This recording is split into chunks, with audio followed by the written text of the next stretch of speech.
Hello and welcome to the semifinals of our Jets of Time tournament. We today are going to start game one of the losers bracket final. We're here today. We have Korenth and Raster Cecil have fought their way to the end of the losers bracket. We're going to watch them duke it out here in a best of three series. Today I'm joined by Moon Blizzard and Silver Neo. Hi guys. Hello. Welcome, everyone. Hi. Are we all ready? Shall we begin? We're all ready. We're all keyed up. Okay, so as long as our racers are ready, we'll get this underway. Yeah, so it will be starting very soon, 10 seconds from now. Let's go. I am so hyped for this match, aren't you, Rocky and Silver Neo? I have been looking forward to this for a while. Korenth and Raster Cecil have both been such strong competitors in this in the tournament, and I just know we're going to see top level play here. So, yeah, I'm really excited to see this match. So let's go. This is going to be game 1 out of 3 possible. So this is best of 3 matches. So let's see how this is going to go. I'm really curious to see. Let's go. So they should be starting now. Yeah, and just in case anyone who's watching is not familiar yet with Jets of Time, it's a open-ended, open-world style randomizer for Chrono Trigger. So it spreads key items throughout the world in a random way. It gives you a random selection of characters to choose from, random chests, random vendors, and random tech. And there's a lot of random things. So we'll get more into the details as we go along. Yeah. So we start with 2 characters in the Millennial Fair. We have access to the Epoch, 600 AD and 1000 AD. So we have a few quest checks for key items available from the start. So we'll be seeing the runners do some shopping, getting a few levels with some battles here that we can grab some quick experience points and tech points early on. And mostly going to buy like ethers, meat tonics, shelters, revives, heals, doing some manually to lower battle speed. Yeah, that's right. Basic just early game setup. You want to have shelters and revives and maybe some tonics. I mean, at the very least, you can find heals or ethers. That's also great. You're going to want to stock up on those early because you don't want to get into a situation where you don't have them and you need them. And we see a very early route divergence here. Korenth is doing the desert looting. This is a strategy that you can grab up to 9 chests here in the desert, and the loot is really good for the start of the game because you can access some mid to high items, so that's awesome. While Cecil goes to the Millennial Fair, you do have a guaranteed spot. Melchior does sell revives and shelters guaranteed, and a lot of starting weapons if you like to buy them. Yeah, after watching some players, could have been Moon Blizzard himself who started this trend of checking the desert early. I've never turned back or gone back on my strats because even if you don't find a weapon or armor for someone you have in your party, which you usually do, it just gives you maybe a couple extra things to sell for gold. You start with 20,000 gold, but you could use more at basically any given time. So I feel like it's a good strategy to get ahead early. Yeah, it can give you a slight edge to get some better loot and better gear right early on. You can sell things that you don't need. So, for example, magic rings, what else? Some kind of items like wallets. You can sell those kind of items that you don't need, so you can get more money to buy early weapons or armors or whatever. Yes, or if you find wallets, don't put them on ever, because as you may know, all it does is convert the experience you would normally gain into gold. And boy, I don't know when you would ever want that, but they made it an item. I don't recall ever using that item in a single run, but We had one so chat. Go ahead. No. I was just going to say they are going to check. Korenth is going to check the hero medal key item spot here.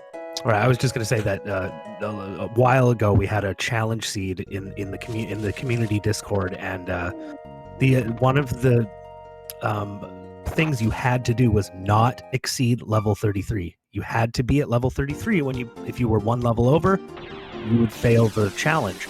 And so a few of us figured out, hey, there's one way I can do that. You slap a wallet on. Wow, that is amazing. That is a nice idea. Maybe we should do that again. Yeah, under those very specific circumstances, you might want a wallet. Exactly. But other than that, so Korenth is going into another check here. He's going to check the carpenter's wife here for another key item.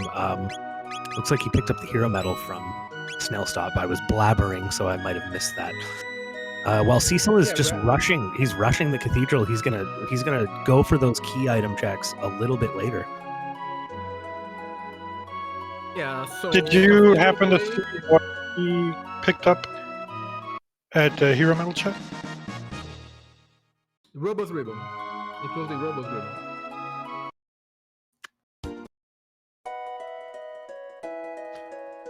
Yeah, so Cecil, going to the cathedral, you do have access to another character, so you get another character there. Cecil got Chrono. There is an option that you can do in your route, so you can just go back and avoid finishing cathedral. This is a strategy that can make you go be ahead of the other racer only if you don't require the character that's behind cathedral. Because some characters in Jets of Time, they do enable you to do more checks. For example, Robo enables you to do the Sunken Desert check, and Mal enables you to go and do Prism Shard quest, the Rainbow Shell quest. That's right. The only other character that can give you progression just by having him is Frog, of course. And as you can see, they actually have none of those characters. So they probably have that in the back of their mind right now. I might need to get some character checking going on a little later, but we'll see how they prioritize that. And we see already Korenth selling Mega's amulet. That's worth 25,000 gold, but you do lose your status protection. So why would we think amulets are good, and maybe it's a gamble to sell them, Brocky? It's a gamble to sell it, and I'll tell you why. Because he may have just cost himself 25,000 gold in the long run. If they end up having a Lavos ending here, and we have a couple possibilities for our final boss, Lavos is one of them. Lavos will hit you with status effects, and they're randomized, and you never know what you're going to get hit with. The best strategy against that is to have a blanket status protection from an item like an amulet, or you could use a Vigil Hat, a Prism Helm. There's a Gloom Helm, Nova Armor. There's a few options you're going to have, but you're going to want to have something, because if you don't, and you'll learn this if you don't, he can just put a full stop on your whole team. Everyone has stop cap, and you die. And a full stop is bad, and we should always avoid it. Yeah, or full lock. There's a lot of just sticky situations they'll put you into if you don't have status protection. And so unless Korenth finds some from other sources, he might have to go and buy another amulet, which is, put him in the hole in the long run. So we'll see how that plays out. We'll keep an eye on that. We see a question in chat about Jets of Time. So Jets of Time is an open world randomizer where you have randomized character pickups, loot from treasure chests, and enemy drops. They are all randomized. It is kind of a tired randomized style, so you will not be getting prism packs from the cathedral, but you get a randomized item from a specific tired loot pool. Key items locations, they are all randomized to the 15 checks in total. So you can get the vanilla key items that enables you to progress and open up other time periods. So there are 3 possible winning conditions, like 3 possible goal modes that we will be talking throughout this run. But mainly you have Lavos and the ZO2 Lavos, Magus Castle, Lavos, and ZO2 Path to Go. But Yeah, we'll talk about them more throughout the run. Yeah, there's 3 different sort of, like you said, winning conditions, 3 different go modes, but there's only 2 final bosses. Two of those paths lead to Lavos. One of them leads to Zeal 2. And I think they're both equally as fast, depending on when you find those key items you need. We need, right now I'm going to say they are probably the closest, technically, to Magus Castle, just because they have that broken blade. That's one of the paths you can take. You can rebuild the Masamune and use Frog to cut open Magic Cave in order to progress to 12,000 BC. That's going to lead to more checks, and if you have the Ruby Knife, that's going to lead to Go Mode. That's just one of the ways. And let's welcome the Raiders. Oh, we have the German Speed Gaming channel rating us with a party 57. Welcome, everybody. Wow, 57. Well, welcome, everyone.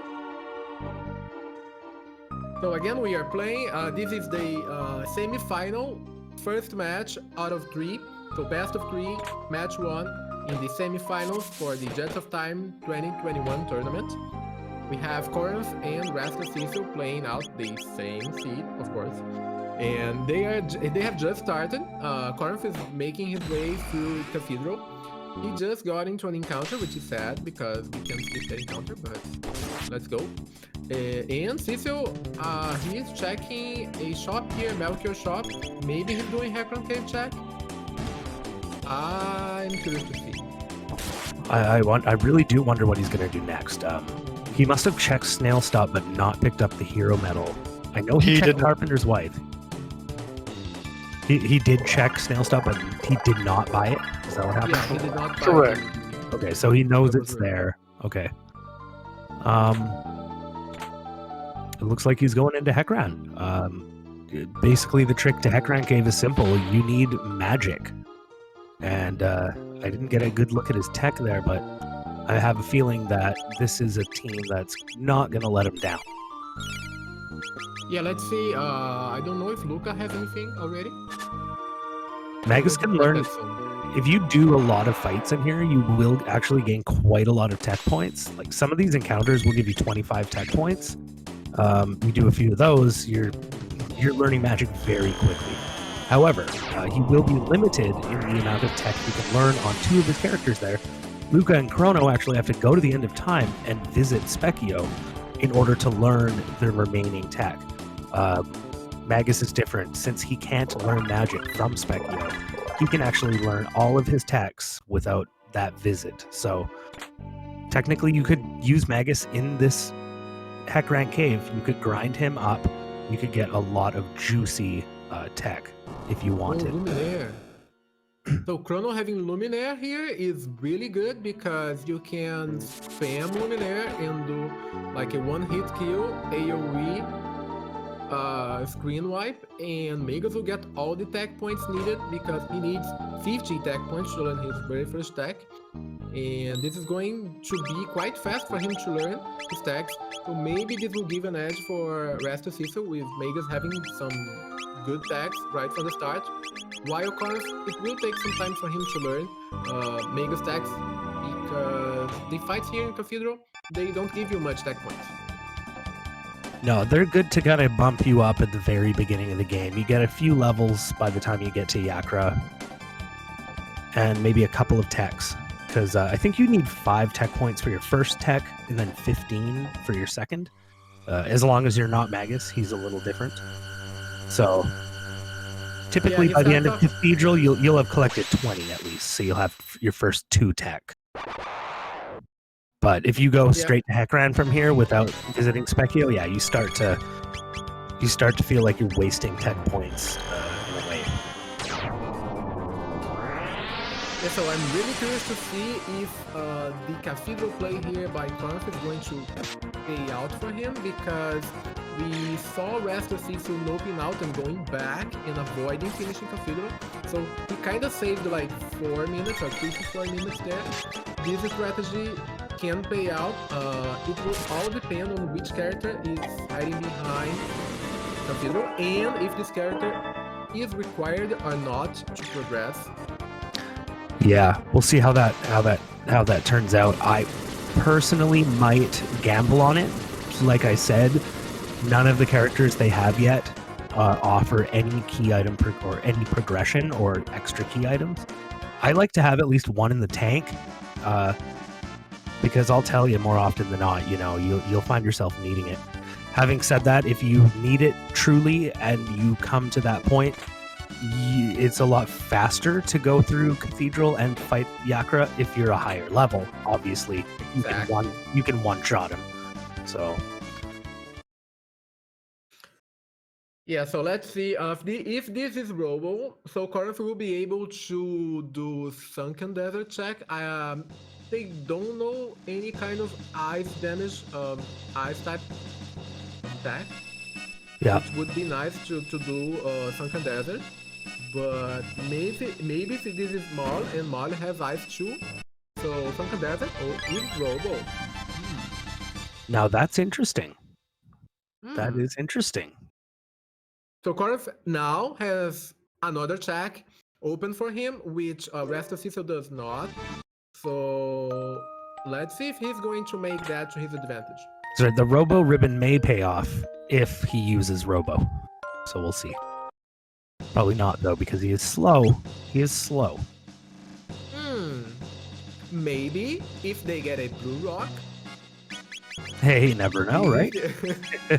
Why not? Why not? It's Korenth. I mean, maybe Korenth. We'll use the blue rock strats. Blue rock strats are gold, and I'll tell you why. The triple techs in this game are a little disappointing, I'd say, if you're playing the original game on cartridge. Typically I would find myself always using single techs because I would just do more damage over time. It's been tweaked a little bit in Jets. You will actually be doing more damage in many cases with a dual tech as opposed to using those 2 single techs by themselves. So a lot of extra multipliers have been added to different things, and yeah, if you get a blue rock or a black rock, and you get Omega Flare or Dark Eternal. The Omega Flare is really a really good and powerful triple tech, and that requires Magus, Luca, and Robo, and they have that already. They have that already, and if you can get that together at the end of the game, I mean, you're just going to be doing insane damage, so it can be very worth it. Ooh, so Korenth just found the Gate Key. Gate Key is a really important key item. It does enable him to go back to prehistory and also unlock magic. He can go back and use the portal in prehistory to reach end of time, and from there to unlock magic that will give him all the first 3 attacks for Luca and Chrono, and he will learn the 4th attacks and so on by unlocking magic. So it is a great find. Raster Cecil found the Prism Shard that requires Mar, and it's kind of a longish check because you have to visit the king at 600 and then go back to 1000 and do the quest, and there's a cutscenes here and there. Getting Prism Shard is a bit of a fetch quest, while getting the Gate Key unlocks progress. So you get to unlock a time period, you get another check, and in that sense, Raster Cecil may be, kicking himself later for not A, doing Cathedral, and B, maybe if he had done Yakra, that would have led him naturally into Xenon Bridge. Instead, he just did that whole sequence, and but you might see him go to Xenon Bridge soon here, to be completely honest, because it's a great place to hit early on. Yeah, let's see if all the gambles will pay out. It's going... So far, we don't have much progress. I mean, apart from the Gate Key there isn't much progress available to the runners. So they'll have to keep exploring. And typically what you'll see here, like Raster Cecil is doing Xenon Bridge, he'll do a save just before he starts triggering this quest. and there's a reason for that. You can get, randomly any key item after you talk to the chef. If you find something he doesn't like, which he will find something he wants. We know that now. Yeah, But if you were to get the tools or something, well, the tool is probably the most useless thing you can get. He would probably be resetting there and just skipping the bridge altogether, because if you don't get that juicy gate key like he just did, it just doesn't feel like it's worth your time. Yeah, and it's worth mentioning that it's an option here if you get some key items that enable you to get your go mode, but they don't necessarily lead to progress, such as the Chrono trigger or the clone or even the Ruby knife. It's also an option to keep that in mind and no out of Xenon Bridge, reset the game and continue searching, because we never know which go mode we're going to get. So maybe later you can go back because you do the fight against Zombor faster. That's true. Yeah, Zombor. And maybe that's a strategy. He's not really that difficult to deal with. Like, the threat of dying to him is pretty low as long as you fight him correctly. You fight the top first. It's that simple. Kill the top, then the bottom. You should never run into trouble if you do that. But like Moon said, if you come here a little later level, you can one-hit each part and save, at least a minute on the entire fight. So, yeah. However, if you come here early, you get good experience, you get good item drops. That can help you later on if you're getting progress somewhere else. Korenth right now is impressive with his progress.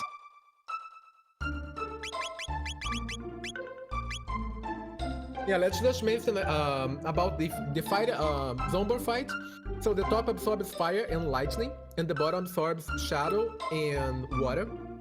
Ice and water. So it's always better, as Brock said, to kill the top first and leave the bottom to the real part of the fight, because if you go the other way around, he will cast an AoE attack which might wipe your party, does around 100 damage, and we don't have that much health early on, so it's always better to go for the top first. Yeah, it's one of those fights where if you just do it in the wrong order, the boss will go berserk and try to kill you like a crazy person. And we want to avoid that if we can. Yeah, Korenth going now to prehistory, he does have an option here. He can go and climb Dactyl Nest. So climbing Dactyl Nest will enable him to unlock an extra character. Or he could go and check Reptile Lair check for another key item, for another check. Let's see if if he is going to do that, or if he will go back and start Hacron Cave, because that's a very good check for now. Because by unlocking magic, you can get all the tech points from the Hacron Cave. Exactly, and that would be such a natural play, I think. He's going to get, a couple levels probably out of Hacron Cave and a lot of tech points, which is going to make him stronger to fight Nisbel in Reptile Lair. I'm not sure if he'll check Dactyl Nest. He might if he had that Prism Shard. So we'll see, we'll see, but personally, I actually like to check Dactyl's Nest unless I know that I'm going to definitely use the team I have. I just like having extra little options, and having a deep bench of characters to pick from can make a lot of differences, especially later on when you're dealing with, different types of bosses. You might have to do AoE magic here and single target damage there. It's just good to have characters to choose from. Oh, and we see Flare. So Luca has Flare, so Luca will most probably be staying in both parties, because Flare is such an amazing tech. It is one of the best AoE attacks. It does fire damage, and you can wipe most enemies in the game. Yeah, and it looks like Cecil learned Flare a little earlier than Korenth did, and he was able to just use it on Zombor there. That definitely bought him some time. Wow, indeed. Yeah, so probably. Okay, we'll see something similar. I'm just saying that Cecil's probably going to go straight to Specchio, but he's already done Hekran. So it's always tough to say who's ahead and who's behind, but I mean they're very close right now. But boy, oh boy, this is exciting. Yeah, as I thought, as I mentioned, by unlocking magic, you can do Heckron Cave and get all the tech points. So maybe in terms of tech points and tax, Korenth will, I mean, maybe he will pull ahead here because by unlocking magic, you already gain all the very first 3 techs, so you don't have to necessarily grind to get the first 3, so you unlock them all. Yeah, you know, on top of that, he's going to be able to use Flare and whatever else he learns here on Heckran. It's going to be a quicker fight there than Cecil had, so... I'm still not sure if Magus has any kind of very good AoE spells for now. I've seen just Lightning 2 and Magic Wall, I guess. I suppose that Cecil may just go straight for Nizbel, because I'm not sure. Well, it's between Nizbel and Denadoro. Oh, and he might check Dactyl Nest for Marl. He's got a few options, actually. Yeah, I really like when the seed goes like, you have a lot of options, and if you go and do the right checks and do the right decisions that pays off for you, it's amazing.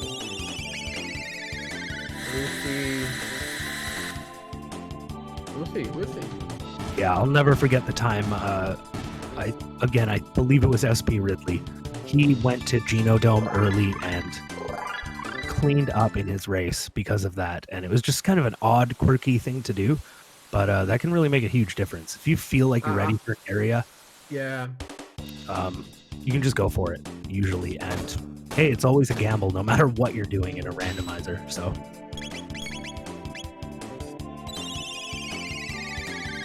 Yeah, I mean, I do remember on our last race, I was kind of, I let Genodome for late for my very last check, and that didn't pay off for me. So maybe doing a slightly higher or in longer check early on can pay off. You get more attack points, you gain access to better loot, and you kind of prepare yourself for your go mode. But it's a gamble. The checks are longer. So yeah. So you're thinking Geno early? Yeah, Geno early is a very good option because you gain a lot of tech points, a lot of experience points. You have very good loot there, and it's not that long. I mean, you have to make sure that you can one hit some of, like, you want to not struggle with the fights for sure. Like, you want to have some good tech going in there. You don't want to just run in there willy-nilly. But if you do, yeah, you get a lot of experience. It's definitely a place you want Flare. Oh, Flare or even Luminaire can actually do quite a bit of damage in there because any lightning spell, like robots, are weak to. So in many cases, Luminaire is actually sufficient in Genodome. But you do want speed for the lasers. But we're not there yet, so we shouldn't talk too much about Genodome when we can be talking about Korenth's. Well, he will have an excellent finish here with Heckran. He looks like he has a frenzy band on. You don't want to have a frenzy band on when you're fighting Heckran. Yeah, just talking about the fight against Heckran, you can only hit him with magical attacks, so that's why he is spamming flares and luminaires. He will usually cast Cyclone, and usually against the third character in your body, so that's why Chrono was kind of the aim of that attack. So usually if you have a blue vest, make sure to equip that on the third character, because usually that's the one that's going to get hit with a water attack.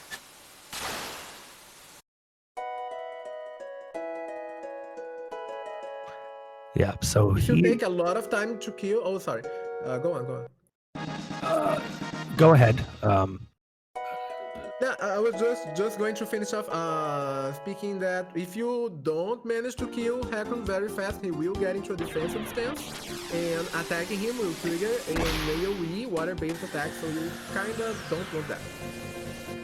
That's right, yeah. You definitely don't want to hit him when he's in that mode. However, it can give you a window of opportunity to sort of heal yourself up a bit if you have to. Very true. Yeah, like in say a glitchless run of the game, like you have to actually go through a few cycles of him doing that and rely on them for healing. But of course, if you show up with Flare and Luminaire, you're not gonna have to worry about that. And as expected, as predicted in chat, Korenth is doing the desert check now. So by having Ice 2, so Ice 2 can reduce the defense from Red Knight. And you do need that because if you don't, your attacks are going to miss a lot and the fight's going to just take longer. And by having Ice here, it's amazing that you can just normal attack and you will not miss. Yeah, for the most part, you don't miss. Robo can miss. I think Robo and Chrono have the lowest hit, maybe, and they still can miss after you use that ice. However, he's not gonna have any trouble. I think the top and bottom each have 1600 HP. I want to say. You want to take out the top first. Well, I do. Some people disagree. Some people take out the bottom first. But the only thing you don't want to do is let that core die before you're done fighting him. If you let that core die, he will, like Zombor, if you kill him wrong, he'll just go crazy and just nuke you repeatedly until you're dead. Yeah, and you have to make sure to use only physical damaging attacks here because you can't hit him with any kind of magical attacks. That's right. I sometimes I'll notice if the core gets really low on HP if I'm watching and it's almost about to die, because it can kill its own core by sucking life out of it. You can actually hit the core with magic to heal it back up just to keep it alive, just so that you can stay alive too. It's rare that you need that, but it's possible. Meanwhile, on Cecil's screen, he's in the Nizbel fight here. It doesn't look like he's having trouble at all. He's doing the correct thing. He's hitting Nizbel with lightning spells in order to stun Nizbel so that Nizbel will just stand there and eat all the attacks. So, ooh, Chrono down. Oh, Chrono is down, and he's not getting the experience points, neither the attack points from this battle, which is sad. Usually also you can kind of plan the final moments of that battle in order to make sure everyone has their HB filled up, so you can hit the core after the top and the bottom after they die. So if you kill the core, you get 2000 extra experience points and 20 tech points more. So it's always useful to keep that in mind, kind of counting out the damage, so you can kill the core after that. Yeah, you want to have as many of your ATBs full as possible. Absolutely. It's the only way to really deal with that core. He likes to run away. It's a little random. Sometimes he runs quicker than others, but he can also drop it out. Yeah, Chrono is down. On again. Raster On Cecil's scene, yeah. That's okay. I saw him dealing quite a bit of damage with Flare and Luminaire. Nizbel should be getting whittled down here, but it's a little early for this, maybe. Whew. So this check, Korenth, both Korenth and Raster Cecil's check now will kind of, I mean, it's gonna mean a lot. Yeah, it's gonna mean a lot for both of them. It will. Here's Korenth's coming up right here when he pulls Robo down from the altar. Oh, and it's the ruby knife. Wow. So go on. That's one of the go modes. In order to get to Lavos through a certain path, you want to start with the gate key. That will give you access to 65 million, as we see here. Wow. What did Cecil find there? The Dreamstone. Oh my goodness gracious me. So that was what I was just gonna say. If you find the gate key, you can bring the Dreamstone. You bring the Dreamstone to Tyranno Lair. Let's go. Yeah, let's go. Wow. Korenth is in a really good position right now because he only needs the Dreamstone and he's about to find it. Cecil needs the Ruby Knife and he doesn't know where it is. So this is a very, very interesting turn of events here. And Cecil's going up Dactyl's Nest. He's probably hoping he's going to find Marl so that he can do that Prism Shard quest. and he is actually one item away from Lava's Go mode, but we know for him, in order to get the Ruby Knife, he would have to go back, clear Cathedral, get Robo, do Robo's quest, and I don't think he's going to do that for now, because as Bucky said, maybe he's looking for Marl. He must be looking for Marl, because I don't know what else he might be. Or he's Maybe just Robo? like I like to pick up anyone I can here sometimes, because it just makes my team more diverse and it just a better killing unit. It does take extra time, but depending on what you get, it's a gamble. But you know, if he picked up like Ayla, even that would just give his team so much more power. Exactly. Yeah. Not progress, but power.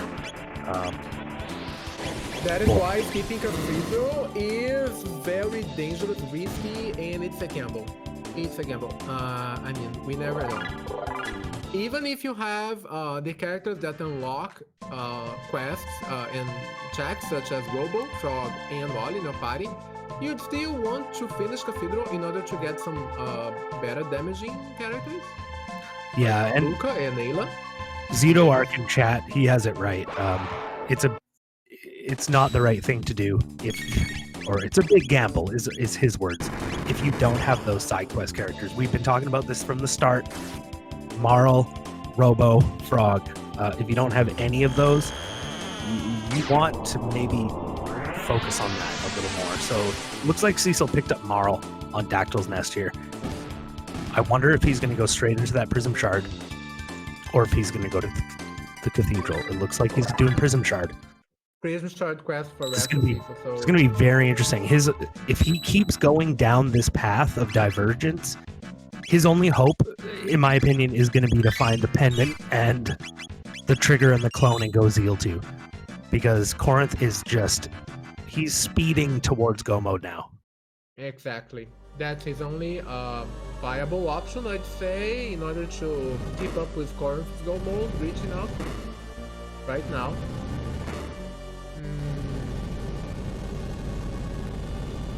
Oh my. Yeah, so again, let's talk about go modes. With the Bent Hilt, the Bent Sword, and the Ruby Knife, you can forge the Massive Unit to have access to Magus Castle, but for that you need Frog in your party.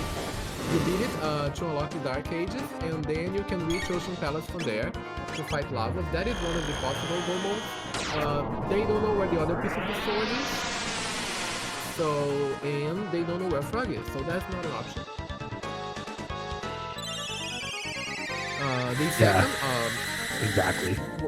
Yeah, so the second wave is what Korenth is going to get right now. So it's the Gate Key, the Dreamstone, and the Ruby Knife. The Dreamstone will enable you to go through Tyranno Lair to again unlock the Dark Ages, so you can reach Ocean Palace and Lava from there. But you need the Ruby Knife to open up the Ocean Palace.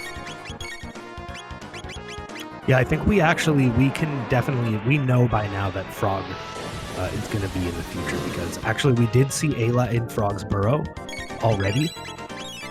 So we know that Robo is after Yakra. So we know that that Frog is in the future. That means they're going to have to find the pendant before they even think about using Frog for progression. That's kind of counterintuitive. Once you're into the future, once you're in the future, you're not going to try and go for a Magus Castle, unless you absolutely are forced to. Indeed. Yeah, so the other option Procky was saying about Raster, so options now to go through Black Omen. So for that, he would need the pendant. That would enable him to have access to the future by finishing the Prism quest. Yep. And with the Chrono Trigger and the clone, he would be able to open up and access Daphne. And by finishing that, Black Omen would be available for him to fight Zeal 2 in the end. And that's considered a final boss. We do play with the Zeal 2 flag on. So by finishing up Zeal 2, it's the end of the game. That's right. Yeah, we have that flag just because if the flag is off then you are forced to fight Lavos right after you fight Zeal 2. And we just felt that's a little unfair because each path takes a certain amount of time. And like if you get an early Black Omen and the other player gets an early Ocean Palace, it's not fair to the Black Omen guy because he's gonna have to fight 2 bosses. So and we must say, go ahead. Go on. I was just going to say that having a sub 40-minute go mode is like amazing. It's very rare that we get that kind of sub 40-minute go mode. It's not that common. It's not common, and especially when he's done as many checks as he's done. So, like, you could get an early go mode like this after like 2 or 3 checks, maybe, or well, at least 3 checks, and be in an early go mode. But look at how many checks he's done, and he's still only at 39 minutes. That's, a sign that we're dealing with a top level player here. He's just gonna go and stock up a little bit on some items, and then I think he's probably just gonna go for it. I don't know if he's gonna grind first or if he's just gonna go for it. Yeah, so the options here for Korenth in order to prepare for the Tyranno fight. So he could be going around and searching for a silver earring. That might be an option for him to raise his HP. Yeah. 25%, maybe that's an option. Searching for very specific shops, like this one in Prehistory and the Melchior shop for barriers. That would enable him to survive against the magical AoE attack after the countdown from Tyranno. So that's an option. Right. He's actually playing this pretty smart here because he knows that he's got an early go mode, and therefore, I'm not sure what level he is, but he's probably feeling like I should be a higher level if I'm going to be at this stage in progression. So a little bit of grinding before you go into Tyranno layer is never a bad idea. Yeah, too bad the evils, they are dropping nothing. Sometimes they do drop like items such as full tonics and full ethers, so that would have been great, but it's okay. Yeah, that's too bad, but I guess the most important thing here is experience, and you do get a fair amount. I'm not sure if there's a better place to grind. Not sure. Yeah, indeed, this place is amazing to grind. I mean, personally, I don't know if I would be. I don't think Korenth is feeling behind now, so he does have this space so that he can grind. But I don't know if I'd be grinding too much because then it's a risk. Because you can grind later on in Ocean Palace, so that's a better option for grind. I agree, and I was gonna say another thing. He might. Oh, he's level 19 now. That's pretty good time to go in here. I would be feeling a little bit apprehensive here, just because with this team, Chrono, Luca, Magus, you actually don't have any AoE healing available in your tech. So unless he picked up a bunch of lapises, he might struggle with healing. But if he's a high enough level, he probably won't have to heal that much because he can probably just output a whole bunch of damage. So fingers crossed. Fingers crossed. We must take note that Luca does have flare, which helps a lot. She does have flare. Probably Magus will be learning some good attacks now because he has Lightning 2, Ice 2, and Fire 2. Yeah, and if Chrono, I guess. If Chrono happens to learn Confuse, that would be really nice too. He could use Fire Sword 2 against Black Tyranno. And yeah, having Magic Wall is great as well. In case he didn't pick up any barriers, using Magic Wall or Barrier during that Black Tyranno fight is highly recommended, because if you don't kill him before his countdown finishes, he's going to hit you with a big old bad AoE magic spell. And in many cases, if you're not ready, it can wipe your whole team. Yeah, and I'm not sure if Luca knows Fire 2. I think she does. She does, actually. Oh, okay. That's I think so. And Chrono is dead again. Oh, poor Chrono down. Chrono is down again. Raster Cecil just finished off his fight against Yakra 13. He got the Moonstone from this quest. The Moonstone, it's a key item that enables you to get another key item from Melchior after you finish off this specific quest from Maul. So after finishing Rainbow Shell, the Rainbow Shell quest, you can go back to prehistory, charge the Moonstone there, grab it again in the future, then go back and visit Melchior to get another key item, but he doesn't have access to the future yet, so that's not an option for him now. Yeah, I'm surprised that he took this whole quest knowing he'd had the Moonstone, because this is another one where you can sort of save before you check. It does take a little longer than, say, the Zombor check.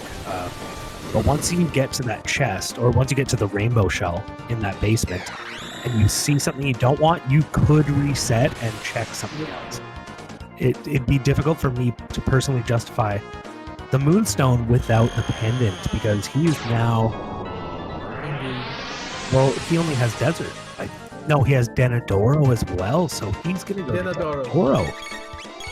So I am thinking here, maybe if Denadoro is something that doesn't lead to progression, like a jerky or tools, or Chrono even if it's trigger or clone at this point, so he will be stuck.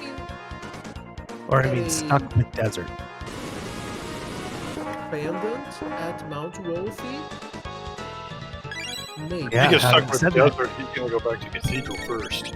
Having said that, he may find the pendant up here, and then we've got a race on our hands. But if he doesn't find progression from this next key item check, he's going to fall even further behind Korenth, he's just well on his way to the end game now. He doesn't have anything aside from maybe levels and tech and gear and those little things you have to tweak. Those are the only things in his way now. And he just took down Dispel too, no problem. He's on his way to Black Tyranno right after this. It seems we have a few new people in the chat that are asking if this is a randomizer and what that's all about. Yeah, so this is Depth of Time randomizer. It's an open world randomizer. This character, randomized character pickups, randomized loot from treasure chests, enemy drops, and all key item locations. We have a total of 15 checks, and we have 3 possible ways to reach go mode, and 2 final bosses, so Lavos and VO2. We now are watching the game 1 of the semi-finals of our Depth of Time tournament 2021.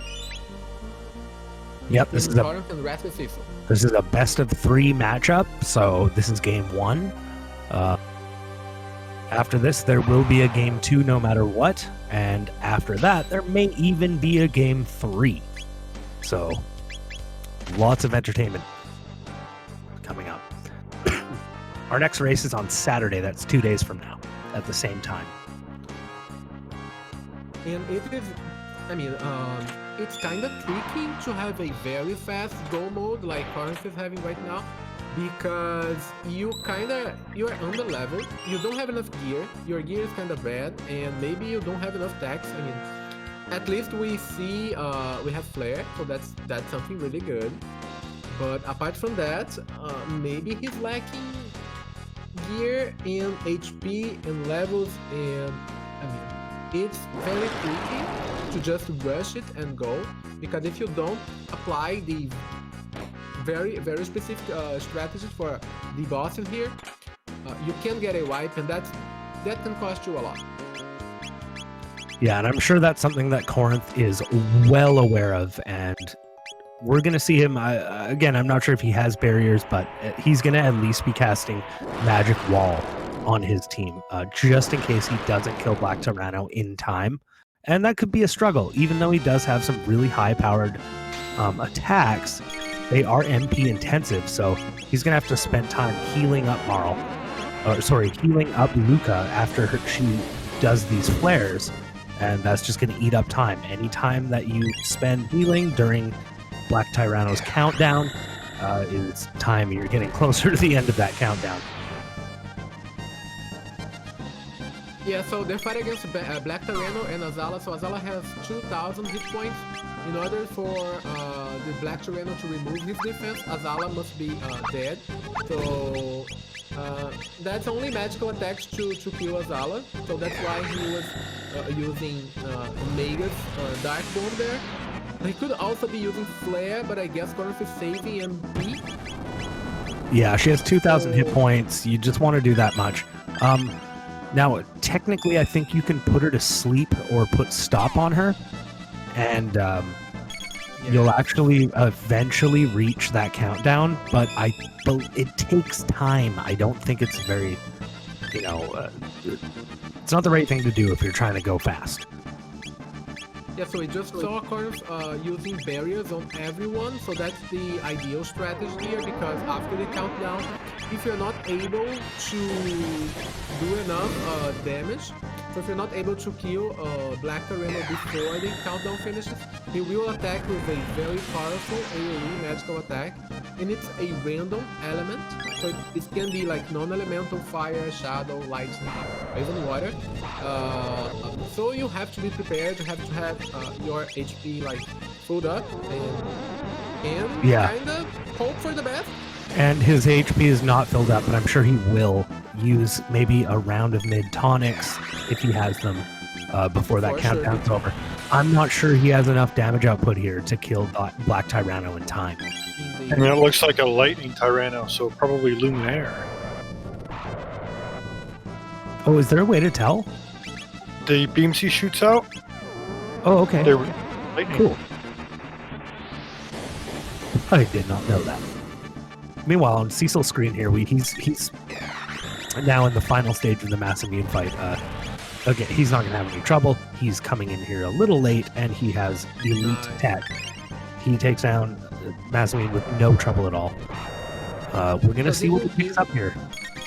Yeah, this will give Raster Cecil a key item if it is dependent. If it's dependent, then the race is still on. Everything can happen. But having dependent is a really good here because he will unlock 3 more attacks in the future. But he will have to finish the Grieving quest, so that takes about 5 minutes. That's right, and I'm sure that he would probably prioritize that because he has the Moonstone and he's already done the King's Trial. So, okay, we'll see what he picks up though. It is risky now for Korenth.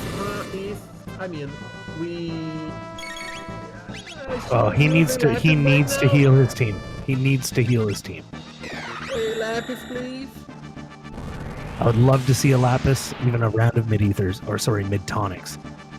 Looks like Cecil picked up the Chrono trigger there. And that is... It's going to risk it. Let's go. Oh, YOLO strats. Oh my. Yeah, this is YOLO strats. I'm legitimately... worried about this. Feeling uneasy. Like, I have bad feelings right now. Cecil is realizing he's stuck in Musty Dusty Desert. Oh god. Cecil knows now that Robo must be... Oh my goodness. Oh, so he had a blackmail on Luca? Yeah, he had. What? Oh, that actually saved him. Oh my. Oh my goodness.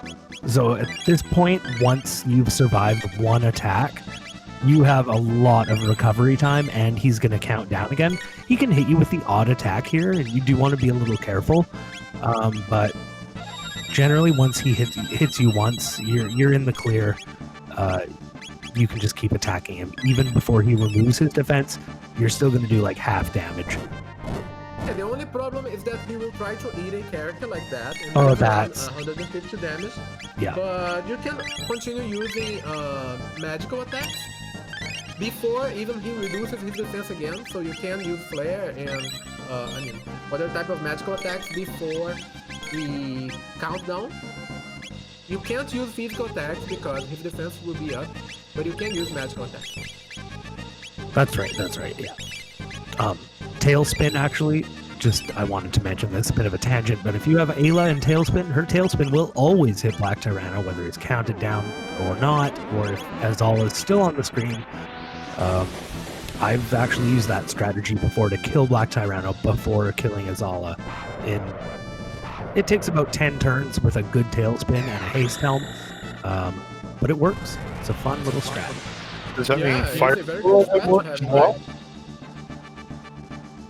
And that's it. Black Tyranno's down. Black Tyranno's down, so Korenth is going to head into 12,000 BC now. The Lavos is actually going to strike the Earth now in this cutscene, causing the time gate to appear that will give him access to 12,000. At this point, he can use the ruby knife he got earlier to unlock the Ocean Palace, and he's on his way to Lavos right after that. So, amazing performance by Korenth so far. Wow. Cecil has been doing extremely well, execution-wise, but just not having the luck he needs. Yeah, very unfortunate for Raster Cecil because his key items were not that great. Maybe if, I mean, we could have something really good behind Prism Shard, maybe the pendant itself, but apparently not. And the pendant, I mean, it's at Mount Woe, maybe? Maybe Mount Woe has something like the Giants, the Thomas Pop, or... Dipwood makes a good point. Required cathedral. And I've never actually said or heard those words before, but I guess that's a thing. This is a required cathedral seed. Indeed. You can't skip cathedral this time. You cannot skip cathedral in this seed. Spoiler alert if you're going to play it. We do post a lot of these seeds in the Discord. In case you're ever interested in seeing how you could stack up, even with the spoilers, against our racers. Very fast seeds can be 1 hour 30, but it's sketchy because you have to grind in just the right way. Moon knows all about that.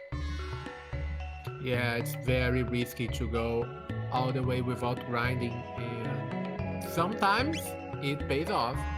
And you gotta rely on some bosses RNG also, because I mean the fights they get really hard if you're under level. Yeah, absolutely. Yep. So it's very tricky. And Korenth is going a little bit out of his way here to get a few extra little I guess vendor checks in, and did he pick up a tab there? I'm not sure, but he must be feeling confident about his time, because if he was feeling behind, he would be rushing, I think, and we're not seeing that here. Question. Would we try to check if this is the Blue Rock and swap Robo in for Omega Flash Traps? Question. That's a very good question. I mean, here's something to consider. If you do swap in Robo, you actually are probably going to gain his heal beam. I hope he has it. I mean, if he did have heal beam, I would be really considering it, because again, he has no AoE heals from his party. Cecil's might, if he uses a Chrono Marl, they can do Aura Whirl. You know, both our teams here, Indeed. Both our racers have like poor options for AoE healing. Robo is generally your best bet. Frog's good too, but Robo does more damage. And also now Korenth is like very short on money. He doesn't have enough money to buy a single amulet, so that's kind of, I mean, it's something that will have to suffer against obstacle. I think one of our commentators brought that up earlier when he sold the amulet he got from Magus for free. That it would cost him 25,000 total gold in the end, because he's probably going to need that amulet later. So it's unfortunate for Korenth. It's not necessarily the end of the world. Oh, he's just going for elixirs now. So he's doing a huge gamble here. If he doesn't have status protection, Lavos could really rock his world. Again, it's not guaranteed death, but he could cast a full stop on the team. He might also just cast sleep or confuse, and then, you know, you're fine. Also, considering that, if I have no kind of any kind of status protection, an option is to just suicide against the lava shell, and you have access to this exact shot again, but then you have to crash the epoch, and that consumes about 4 minutes of a cutscene total to do that. So That's a good and point. you also lose your access to the save point that you have between Lava's phases, Lava's shell and phase 2. So Yeah. losing access to that save point is kind of tricky, but it is an option because you can wipe and just move on. Yeah, he could wipe to the shell, move on. And of course, by that point, you've gone through Ocean Palace, you've got gold, and maybe some items to sell. So it should be pretty easy to afford an amulet after that. Of course, it's all going to depend on what Lavos casts for that status ailment. It's random every seed, and we're going to learn what it is pretty soon here. Yeah, I do remember Korenth mentioning once that he sometimes likes to gamble on obstacle. So if it's something like sleep, so he is pretty safe. He doesn't have to worry too much about that. Yeah, because right after he casts obstacle on you, he's going to hit you with I forget the exact name of the spell, but it does a minimal amount of damage. It's an AoE that will hit your party for under 100 damage. So if they've been put to sleep or they've had chaos cast on them, it'll just like knock them out of it immediately. It's to the point where if you cast heal on them, it's a wasted heal. Yeah, the downside of wiping to Lava's shell and buying amulets after that is that you don't have a second option to try and play again because you have to go through a 2-minute, 3-minute cutscene again. So it's kind of risky if you don't nail it the first time. So it kind of makes your heart race. It looks like Cecil killed the core of Retinite. Oh my. He looks like he's gonna be okay. He's taken some AoEs here. Oh, it's Luca's getting a little wrecked, but it's okay. I mean, good, amazing. He's kind of a high enough level now that like it's not so scary. If he was a lower level, that would be so scary. It'd be probably a reset. So he's able to eat those AoE attacks from the base. Yeah, so Raster will get his go mode right now. So he will start Tyrano Lair, I think. Yeah, about 20 minutes late, 15 maybe. to 20 minutes after. Yeah. I mean, we never I mean, know. we can say a hide. Go on. Golem is a good marker here because we're right at 1 hour. Yeah. So we'll check again at 1 hour. I mean, check again when Cecil gets to Golem. I was just going to say that Korenth is not very good equipment-wise. I saw a hide cap on Luca. Ooh. So maybe that's not the best cap you'd want. Oh, but he just switched it to mermaid, so. Oh, good. Yeah. No, I mean, Raster Cecil, I don't think Korenth has that mermaid cap. Oh, you don't think Korenth has the mermaid cap? I see. No, I saw the hide cap and Luca is using a hide cap. So that's actually really bad for a lava fight because the boomerangs can one-shot Luca if he doesn't find a better helm for her. Yeah, even when you have... Yeah, even if you have like really good armor on Luca, she's still squishy. Indeed. It's even with a Tabin suit and a prism helm and a silver earring. I mean, those boomerangs could maybe still do could kill her in 2 shots. So you gotta be careful. Do you think either runner's gonna try and charm a rainbow out of the golem boss while they're in there? That is a very good question, Neo. So they... Oh wait, no, they don't have Ayla. No, they don't have Ayla. Yeah, they don't have Ayla. That's right. But it is true that if you cast Charm in this version of Jets, if you cast Charm on the Golem twins, they'll always give you a rainbow sword. I actually did that last night in one of my seeds, and I'm not even used to using that strat, but I had Chrono, and he had, I don't know, it was something really crappy, and I got a huge upgrade there at the very end, and it could be very good to a rainbow and also a silver stud. So those are the two guaranteed charm items. That's You can right. get from the golem. That's Yeah. right. And after the Golem Twin fight is over, they will always drop one silver stud for you, which is really nice to have at the end. Indeed. Silver stud, So of course. just found a mermaid cap, which means Luca can now remove her hide cap. That's amazing. Yeah, and he is not concerned with getting any extra chests. He's feeling confident. He's obviously going to grind here for a bit. This is our main grind spot, I'd say, in Jets of Time overall. This is where you spend the most time grinding, no matter what seed you do.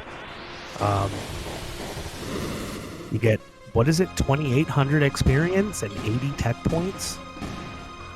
And usually an ether or a mid-ether or a full ether. He gets one ether, one barrier. So ether's guaranteed also because it's like they always drop those ethers there. It's not randomized in the version of Jets of Time. And by the way, that is fixed in the newer version. We decided, even though it's fun to have that one little guarantee, it goes against the spirit of a randomizer. So those things will be removed in future versions, but for now, there are little tricks and secrets here and there, and that's one of them. This fight will always drop at least an ether. It never really quite pays back what you have to put into it. Like, you know, you're using Luca, she's using Flare, costs 20, you get one ether back. So, you know, costs 10 every time, but it's still a net loss.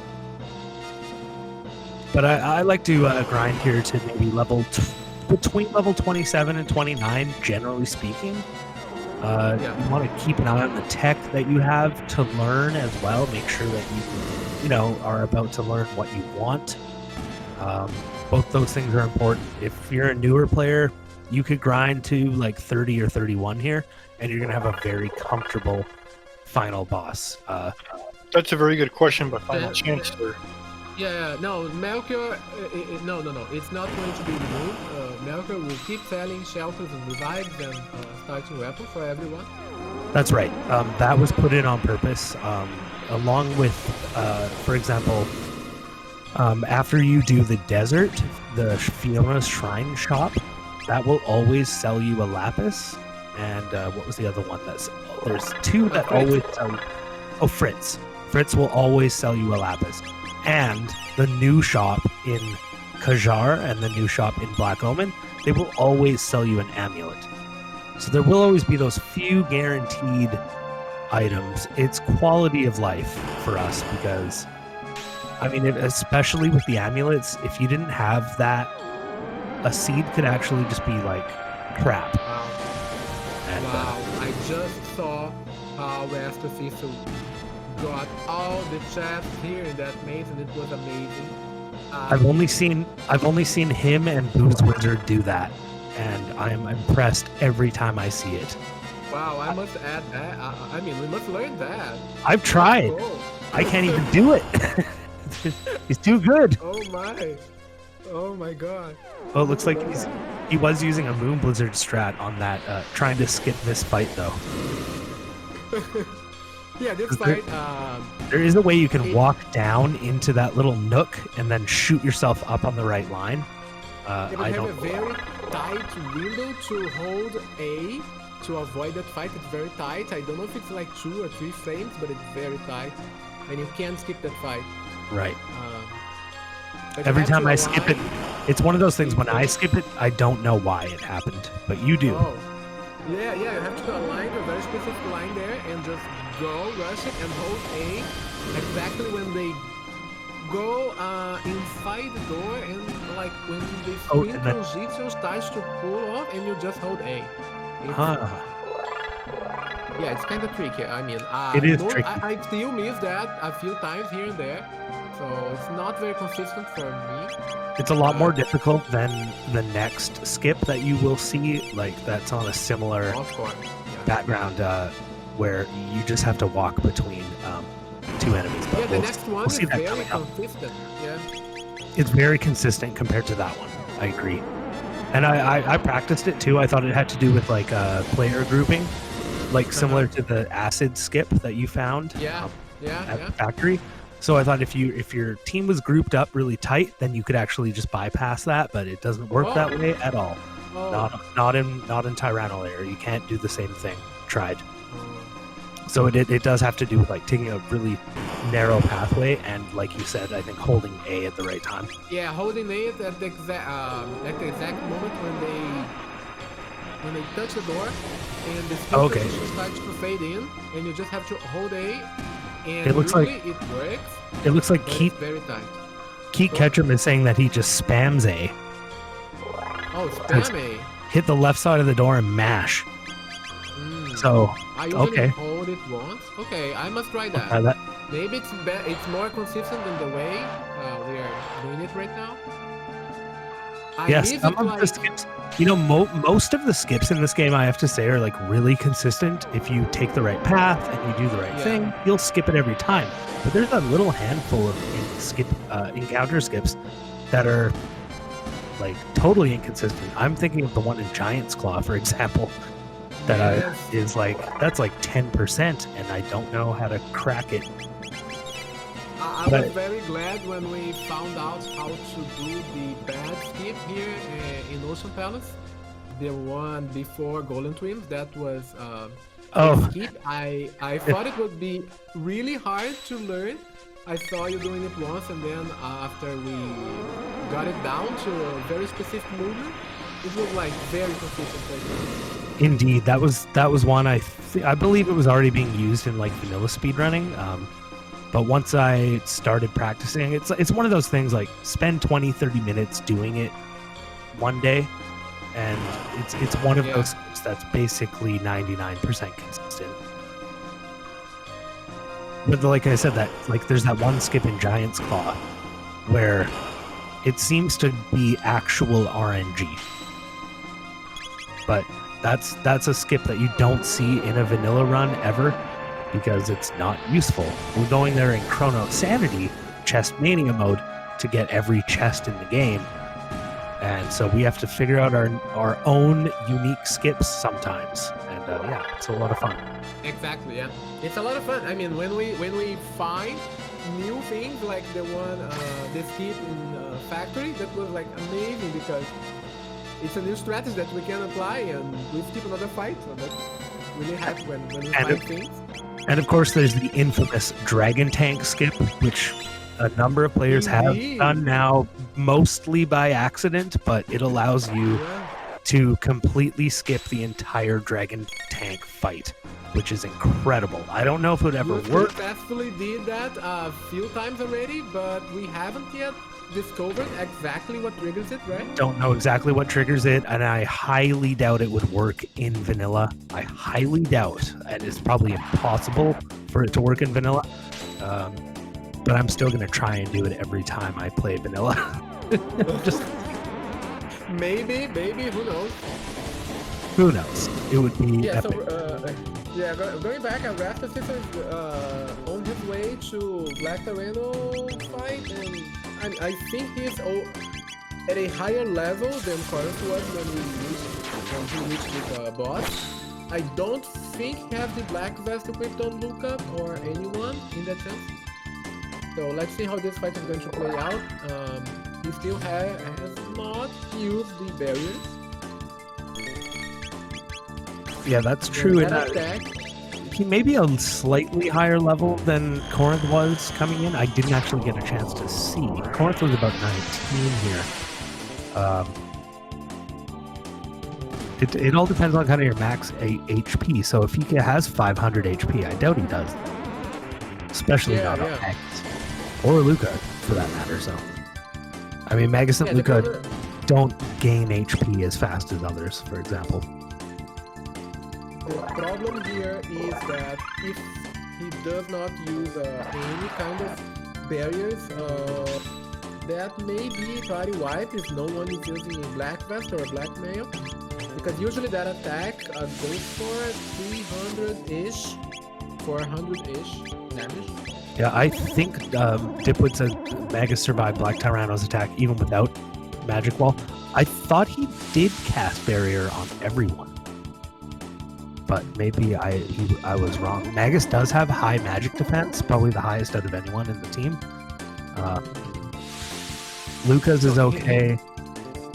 Yeah, as we don't see the red glow on the characters, I don't think he has a... Oh, Magus survived with barrier. You're right. Luca probably with a barrier.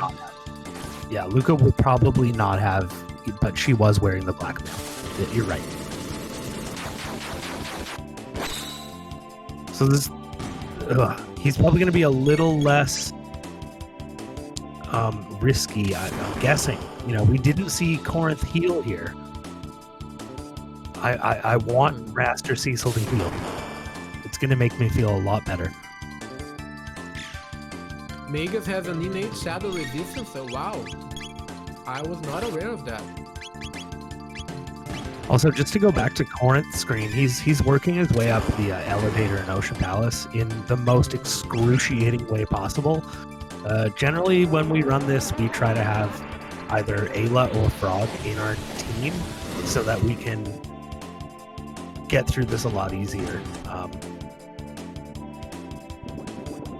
Yeah, if you attack with an element that is not the color of the scouts, they will always counter with an AoE attack. And if you get like 2, 3, or 4 in a row, that can be a easy party wipe if you don't have any kind of elemental protection or high enough HP. Yeah, generally like kind of tricky.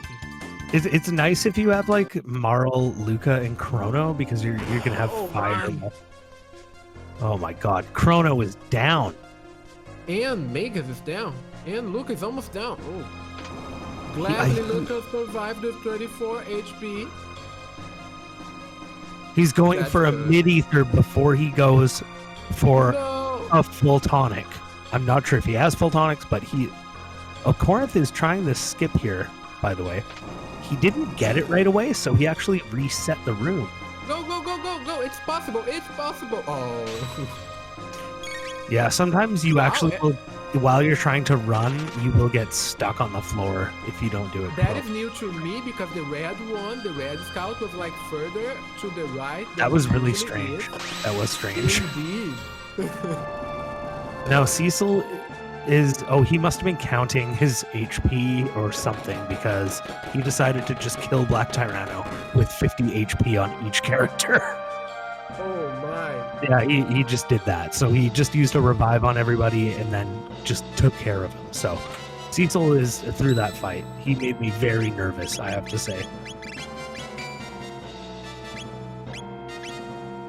Korenth is going to head into Golem Twins here.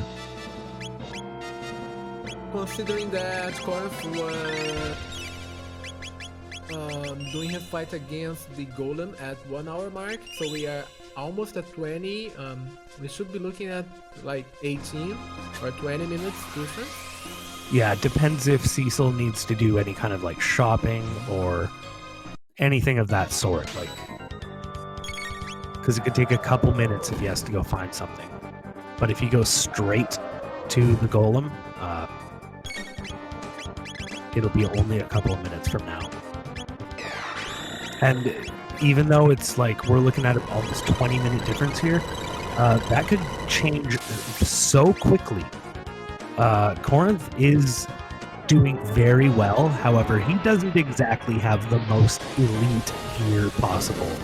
He is kind of being held together by duct tape and baling wire at this point. Exactly, yeah. He doesn't have any... He doesn't have any status protection, as we commented earlier. He could almost easily wipe 2 Lavos here. I hope he doesn't. I know he has the capability to not do that, but you never know. You just never know. Look, he's doing a great job on Golem Twins, though. Yeah, so Golem Twins, they have 8,000 hit points, so they will counter, they will switch to the elements that you attack with. So Luca attack with fire, they will attack with fire. The good thing is that their first attack, if you use fire, it's always going to be that single target fire attack that does like really less than 100 damage, so it's very safe to use fire. But in order for that to work, you have to attack with another element in between, so that they can always start with the single target attack if you go with fire. That's right. It So also like works if you use ice. ice, or I was gonna water. say. Yeah, Yeah. ice or fire. Like if you can, queue up a few attacks against the golems, as long as the last one ends with fire or ice, even if you don't have absorb gear on, he's going to be doing a minimal amount of damage to you. But if you hit him with physical, shadow, or lightning last, you're going to regret it, because he can either do an AoE or just hit you for a lot of physical damage. Korenth had no problem with that. It looked like he had a red mail or something on Luca there, which helped a lot, I have to say. Because if you kill them both at the same time too, they will counterattack with an almost 200 HP, sometimes more damage per counter. So you want to have like 500 HP to be safe. Yeah, 500 is a very good mark to be safe. 400 is very risky. I think it's physical damage, pure physical. So if you have good defense, and even safe helms would go a long way there. But if I'm feeling, a little sketchy about that, like I'll kill one before the other and just make sure I heal. We were able to glimpse the equipment on Chrono, and it was not very good. His options were like really bad. Load vest. Yeah, load vest is. I'd say it's the top. It's the top of the mid tier. It's the top of the mid tier. But yes, so that's not ideal for a Lavos fight. So it's going to be. And we're gonna find out soon what the status ailment is that Lavos wants to cast in this seed. He's gonna cast obstacle soon, and it could be anything. Yeah. So actually, we just hit the golem on Raster. So just starting his golem fight. So we are really looking at a 20-minute difference now. But the race is on, because we never know. We have seen races where runners wipe to Lavos 3 times. We've seen that before. Yeah. We've seen that before, and we never know what may happen. So let's see. Unfortunately, I wasn't watching that race. But I would have been on the edge of my seat, and I was, but in a different way. So, oh no! It's a full stop. Oh my! It's a full stop. This is nightmares. This is over for Korenth. Option number one, reset. Option number 2, accept the wipe. I would accept the wipe, I think, because I got gold and I got drops while I was going through Ocean Palace. I would do that. Yeah. Oh my. You could afford maybe 2 amulets at this point. You need to have status protection now. There's no way around that. You want to have 3 status protections. Like, if you have to waste a turn healing somebody, oh my goodness. Yeah, so this is the best option, because we know obstacle is going to hit again at Lavos phase 2. So after you kill the both arms, Lavos will cast obstacle again, and that is stop again for full party. We know now that when obstacle is cast at any point in the seed, it will be a stop. You got to keep in mind, he's been gambling this entire seed. It had to have bit him at some point. That's a very good point. Indeed. Neo. That's a very good point. Oh my gosh. Hey, getting that far without fighting him, that's amazing. This is where we are going to go on.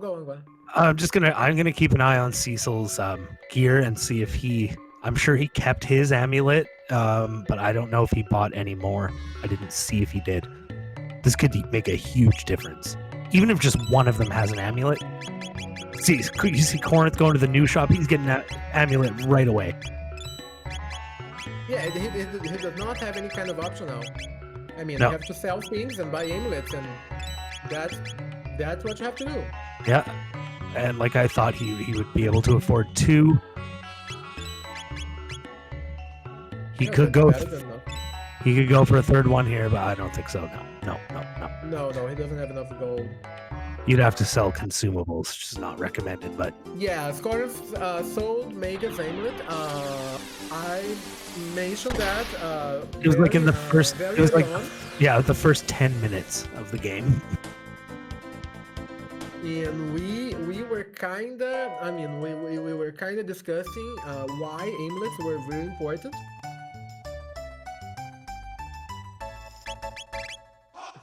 And I pointed out that like it's a gamble because he could have easily found, as we went through this seed, he could have found Vigil Hat, he could have found Prism Helm, he could have found Nova Armor, Gloom Helm, he could have found he could have found things that are useful. Even a time hat would stop from being cast on him. So he didn't find any of those things the whole time. And then when it came time to buy an amulet, at least one, he wasn't he didn't have enough money in the bank, put it that way. So I mean, the chances of having top, the chances are low. I mean, you can gamble on that, but it's risky enough so that in a race condition like this, Korenth must crash the epoch. He must wait for this cutscene. It's a 2 minutes, about a minute, 2 minutes cutscene, and he will lose the ability to save before Lava's phase 2. So it is really bad because Raster Cecil, if he wins against the Shell, he will be able to save after that.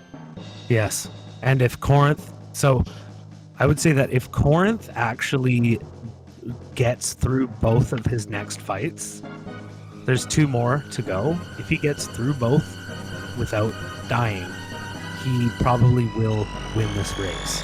But if he dies once, he's gonna have to go way back and sit through this entire cutscene again, and it's gonna put Cecil way ahead at that point. Yeah, I mean the cutscene is amazing. We usually never, we almost never see it here. And it enables you to get a very a different ending. Oh, that's right, it does. I'm really happy for that. Yeah, you're right. We have a different ending. I'm very surprised both have kept Chrono in their team. Considering that they haven't found like a great sword for him, which is almost the requirement for using Chrono. Yeah, it's either going to be a Shiva Edge or a Rainbow, and even though they both have Confuse, they're not going to do the kind of damage that another character could do with a single tag. That's true. A load vest, a dark helm, and a neon blade. That's not the ideal equipment for Chrono, but in a flea vest. Okay, let's go, Korenth. Good luck. Good luck to Korenth here. That's scary to have on Chrono here. Although I'm not sure what he found for. Actually, I think I saw a big hand for Robo, but he sold it. I mean, that could make a difference. I don't know. We'll see. It's hard to say. Chrono has speed. Robo has no speed. So. And Lavos cast stop. Fight. He will open up with a very strong AoE that will take about 300 to 400 damage, 400 hit points from all your fight. You must kill the arms because the arms will cast boomerangs. So those boomerangs, they hit really hard. They can do about 300 to 500 damage depending on your character's defense. So let's look at down. Oh yeah, he's gonna get hit with one more boomerang here, and it's almost assured that it's going to kill another character. 450. Oh, no, sorry, he killed the left arm. So he avoided that second boomerang. Great timing. So who equipped the amulets? Who have the amulet equipped now? That's a good question, Moon. I think we're about to find out. Ooh, now that you don't want to see that. That's not good. That will disable, even if you're wearing status protection, that will disable it for the rest of the fight. So I hope it's Luca and Chrono who are wearing the amulets. Okay, Chrono will survive the damage from an obstacle. Yeah, obstacle doesn't hit for very much, but yeah, right after that you get Shadow Slay. And between the two, I mean, you're looking at 200, 200, Okay, let's go. Okay, let's see what we got here. Okay, unfortunately, Magus was Okay, wearing the amulet. That's okay, though, he that's has heals. recoverable. He has That's heals. okay, that's okay. Okay. If he did not have heals here, he would be in a very sticky situation. Just a reminder out there to all of you, get heals if you see them in a vendor. Always They only cost 10 gold. You could buy 99 of them. always buy heal. Don't start a lot of battle without heal. Okay, things are getting looking good now. I feel like he's stabilized the fight here, but he probably won't have enough damage output to avoid one Shadow Doom Blaze. Yeah, so after Flame Battle, we're going to see Shadow Doom Blaze, which is a very powerful AoE attack. He must use the Lapis right now, or else someone's going to die. Because Shadow Doom Blaze does around 400-ish damage.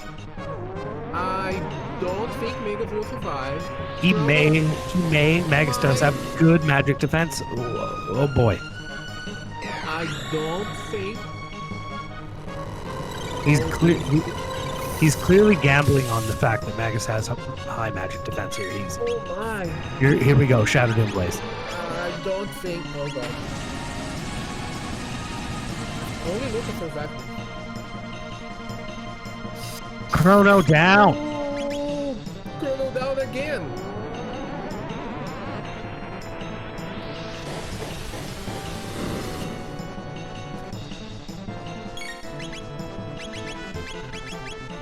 I would definitely think about reviving Chrono, but at the same time, you want to have...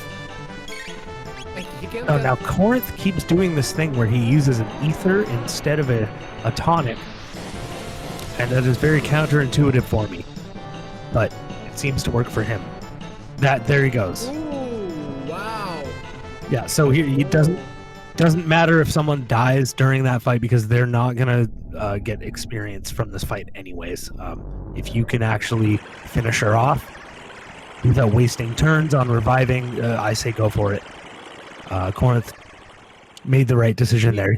He still has a great time on the clock. So there's a menu glitch here that you can use in order to open the menu in between the levels, phase 2 and phase 3 fights. So between this fight and the next one, you have a very small, very tight window. As soon as the screen goes black, you can hold the menu and open the menu here. Oh my. Oh no! Oh. Of course, that's so unfortunate. It's really unfortunate. I didn't see. It doesn't look like he has a Mega Elixir available. That would be the time to use one if you had it. A couple of elixirs and a full tonic, though, that's pretty much going to do the trick. He's going to be fully healed, but he lost some time there, and Lavos is going to start attacking him. Okay, this does not bode well for this. Oh, here it comes. Random status. Millennial, when we see the Millennial Guardia. That's okay, I think, just because Luca does not have an amulet on anyways. So that's the most ideal character for that to hit. Yeah, she's going to get stopped. Wow, that's good. But the amulet wearing characters are okay. So that's okay. They can cast a heal. Oh boy. Oh boy.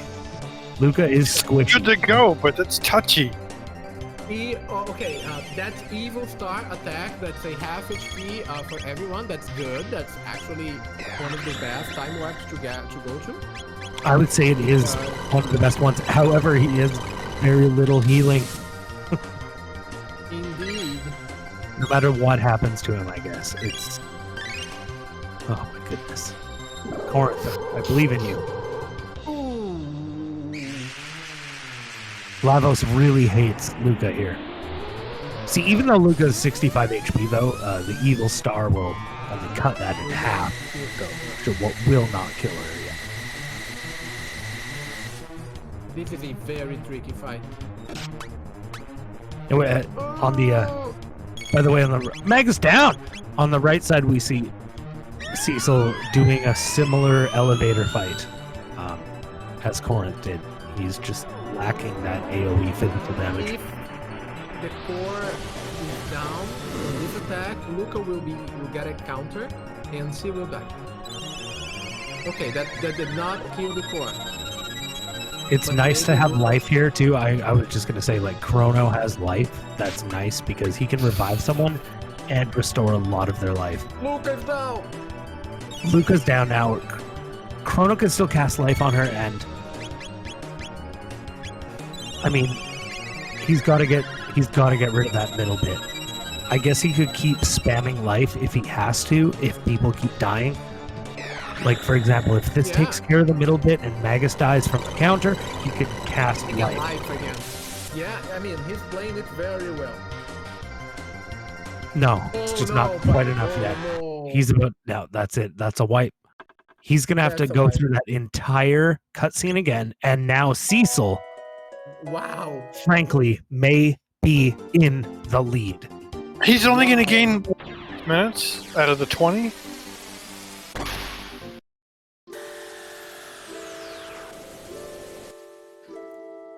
Wow. I'd say, I mean, we have to say Korenth, oof. He has one more chance. No, not that. He has one more chance to go back. Try again. He has one more chance before Cecil catches.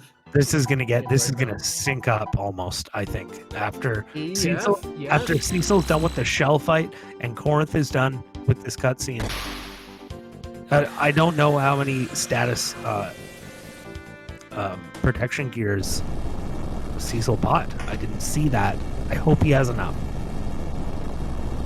Let's see if we can check now. You know, they're That's both the speed belt. they're No, both he has kind of only low one level. aimlet. They're both kind of low level, which I find surprising. Like, this is a team that they may not perform the best if they're at a slightly low level. Magus, for example, he's only 29 here. You get him up to Yeah. 30.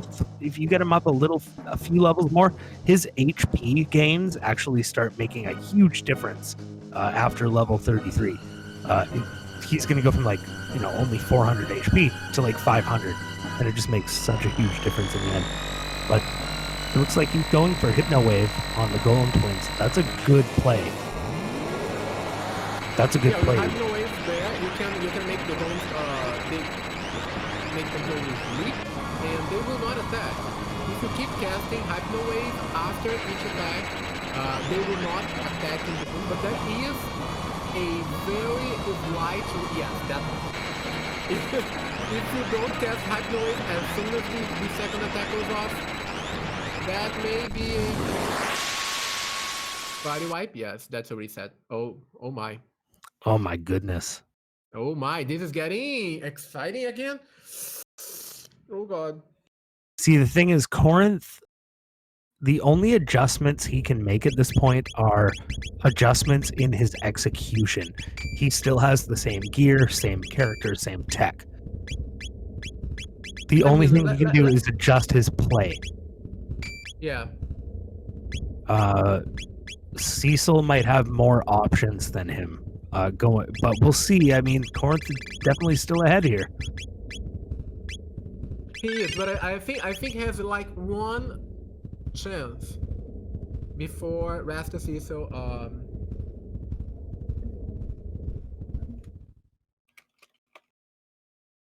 only one more chance now. Let's hope for the best. Yeah, so as I was saying, in between Magus attacking and Luca firing up Hypno Wave, there is a slight ATB bar progression from the Golem, so there is a chance that they will counter with a shadow attack, even if you queue up hypno wave. Yeah. So it's very risky. I wiped because they can like do 2 AoE shadow attacks and just wipe your body even if you have hypno wave queued up. Is that because of the fact you're attacking them with a shadow attack, or is it just random? I guess it's based on the fact that there is a light ATB bar progression in between each attack. Oh. So I think there is like a 1/10th of a chance of that happening. I'm not sure, but Yeah, it can be scary, and I it find is. if I'm careful, like if I do these fights in the correct order, it kind of looks like Cecil's being a little more careful here. Ending it with flare, not getting risky, you don't have that problem. Is he going to take out both Golem Twins here? Looks like he is, and he's going to progress now to the Ocean Palace. So we see. I can't even look at Korenth's screen now because I'm too afraid. Just to comment on the fact that Magus and Chrono they had barriers on, so they did reduce the damage. So that's like a non-elemental attack because Magus was receiving like 112 damage from the. Oh, I thought it was pure physical, but apparently it's non-elemental magic. Yeah. Okay. That's we learn every day. Thank you, Cecil, for showcasing that. Yeah. So that's cool. You can cast a barrier on the Golem Twins to reduce, because like we said, between the 2 counterattacks at the end of that fight, you could be looking at 400 to 500 damage. So yeah, if you cut that by 30%, that's a huge That's a huge difference. difference, for sure. And it's a good strategy to have in mind. Because most of the time we don't have access to 3 elemental armors and protection armors to make that fight go easy.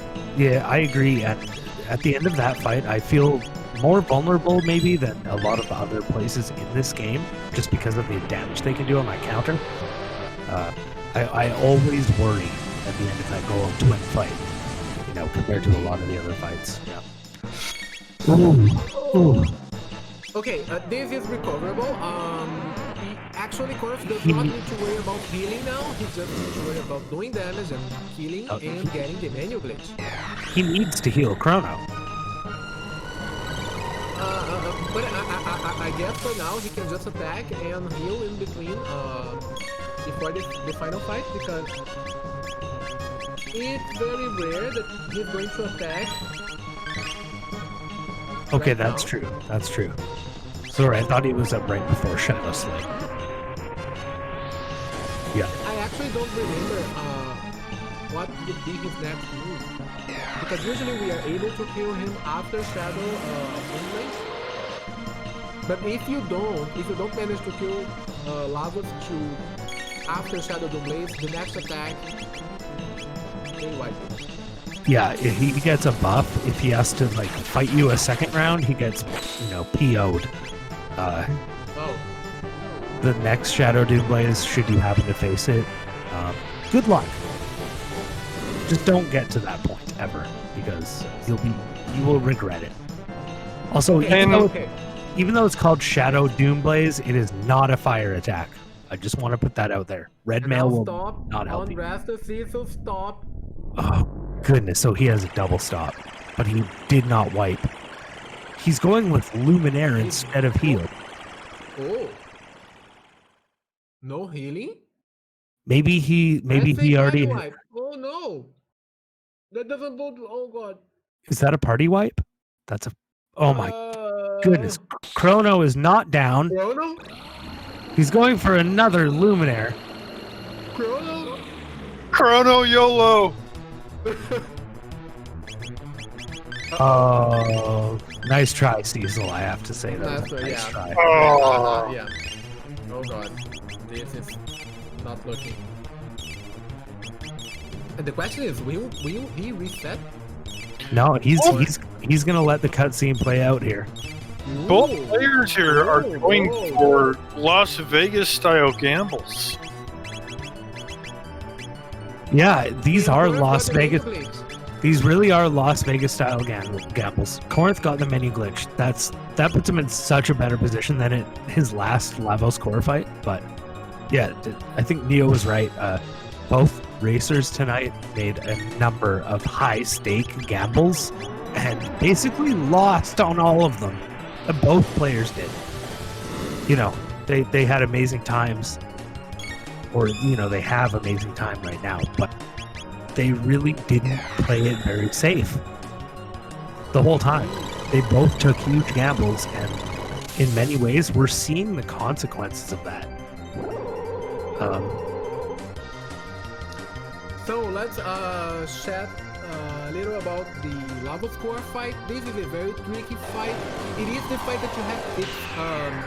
It has a lot of RNG to it because Lava Score has a lot of attacks. He does his time warp sequence where he goes to a random area, and depending on the area that he goes to, it's a different attack. So right now we are seeing 1000 AD, Millennial Fair, that's Chrono down. random. Oh no! That's random spell and status. It causes a random spell, random status effect on everyone. So Yeah, usually, so even though the obstacle spells from earlier, they will always cast stop, this status will be actually random every time. It's not All right. seed dependent. Let's talk some Lavos core strategies here. Right. So with this team that they have, what would you do, maybe? It doesn't matter usually what team I'm taking in. I'm usually taking down the center core, and then if I have some good AoE, I will AoE and heal the person to get the attack, Oh, shit, and go right core. Make us down. Oh my goodness, this Make us down. Oh no! this looks like another wipe. It looks like. Oh, no. What kind of strategy would you Okay, take he in took out the for center this bit. fight, Procky? He took out the center bit. He could. Go! Oh my god, he just. Oof! He didn't. Where's his tonics? Does he not have tonics? You're right. No tonics whatsoever. Oh, okay. Okay, Yeah. Okay. I just assumed he didn't because he wasn't using them. Oof. Sorry, so back to Neo's question. Now that Korenth has kind of recovered a bit here, I feel like I can answer that question. What would I do in this case? Like, this is a tough team to beat Lavos with. Like, Returns. you have no options with the left bit. Like, you need to have 3,000 physical damage output, single target, on the left bit in order to take it down. So, Chrono, he only has an Aeon Blade. His Confuse is going to do under 1,000 damage. What are your other physical damage options? Magus and Luca? Well, that's not going to do. He's going to spend 3 to 4 turns trying to take down that left bit. So you got to take down that center bit. And Yeah. I mean, he has dark matter, he has flare. I don't know. This is a difficult fight. Like, what would I do in this fight? I don't know. It's difficult. I may have brought Robo in earlier. If I was But he's Cecil, doing the- No. If I No. was Cecil- If Luca had Wonder Shot, this would be a different fight. But as far as I can see, Luca does not have Wonder Shot. it could be a different fight. If I had Wonder Shot here, I might actually risk it on that left bit. But you never know how Wonder Shot's going to treat you. It could probably help you a lot, but it depends on how the Wonder Shot feels. But I'd say his strategy for so far for this fight, I mean, trying to get the center down. He has like 8,000 HP. He did cast a shield on Luca, so Luca is shielded. She can survive a counter when you kill the center with an AoE. He will the other one will counter. That's right. This is basically the number one thing you want to do to protect yourself against that counter. So we've mentioned this numerous times now. Oh my goodness! Now Lavos is starting to get a little restless there, but if you kill the center bit with an AoE, the other 2 bits will counterattack you. It hits for a lot of physical damage. If you have a safe helm on or a shield cast, you're probably going to survive it. Looks like Korenth is doing the right thing there. He's single targeting the center bit. He took it down. Meanwhile, Cecil is in the Lavos 1 fight. Luca just took a squishy damage, just like Korenth did earlier. He's going for another dark matter here.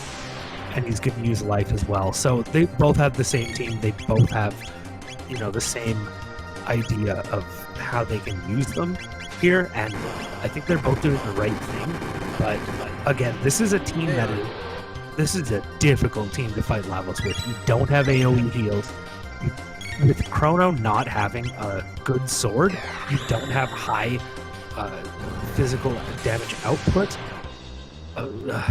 This is... so basically we have to rely on Flare and Dark Matter for the center, and Dark Bomb and Mega Bomb for the right pod. That's the only option here. Because, we don't have a good weapon for Chrono, and he must keep using items and reviving people.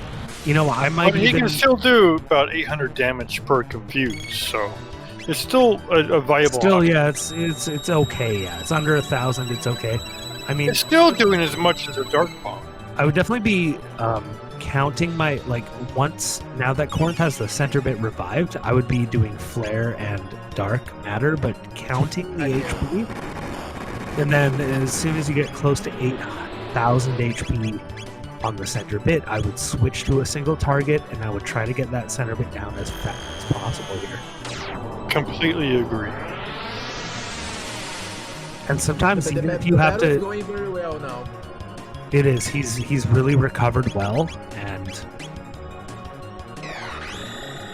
he's found his stride here because you can tell. Because when this fight gets away from you, it's like it's a downhill battle the entire time. Very easily, Yeah, and he's done the right things here. Like I said, he cast, or like Moon pointed out, he cast shield on Luca.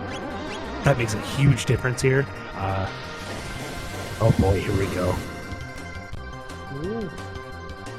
He's doing excellent damage on the right bit too as this goes on, because it still hasn't put his defenses back up. Okay, this is bad because this is prehistory, and his attack right now will go for a very strong physical AoE attack. Considering the armors that they have, oh boy. No, it looks like one Mega Bomb should take down the center bit here. Or killing the center, or preparing for... Even if it doesn't, he's got the right thing. He's got Spin Cup Q. Yeah, he's doing the right thing. Oh, that's Grand. He will cast Grand Stone, and that is his ultimate physical attack. Which can deal up to 700 damage. Yeah, even with a shield on, it can still kill you. So you have to be very careful. Looks like Cecil's working his way through this Lavos 1 fight in a very, straightforward, proper manner. He's done. Cecil's done. I think Korenth is probably he probably has this now. Like we said, he's got a good rhythm going here. He's not behind at all. He's staying on top of things. And I think any minute here we're going to see Korenth. Very close to the end.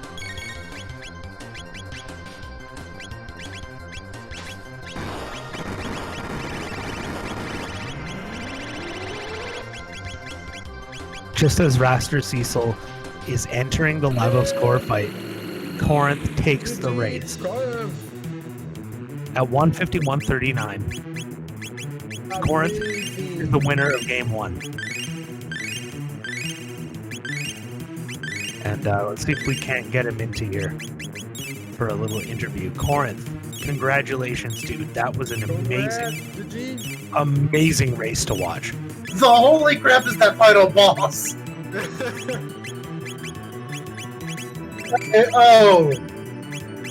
that is the first time I've done the let me intentionally lose to the shell strat, because obstacle stop.